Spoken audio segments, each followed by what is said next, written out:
रविकांत तुपकर नवीन संघटनेची घोषणा करण्याची शक्यता आहे। रविकांत तुपकरांनी आज पुण्यात संघटनांची बैठक बोलावली आहे। स्वाभिमानी शेतकरी संघटनेतून निलंबनानंतर रविकांत तुपकर नेमकी काय भूमिका घेणार हा प्रश्न उपस्थित झालाय। माझा असा कोणता गुन्हा होता की माझ्यावर अशी कारवाई झाली, असा सवाल तुपकरांनी केलाय।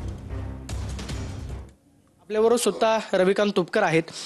अनेक वर्ष तुम्ही स्वाभिमानी शेतकरी संघटनेमध्ये काम केलं, मात्र तुमच्यावरती निलंबनाची कारवाई झाली।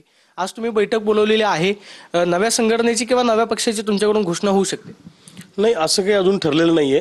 बैठकच मुळात काय पुढे करायचं याच्यासाठी बोलवलेली आहे। 22 वर्ष चळवळीमध्ये घाम गाळला, कष्ट केलं, जो बिल्ला आम्ही घराघरात पोहोचवला, स्वतःच्या लेकरापेक्षा जास्त जीव त्या लाल बिल्ल्याला लावला।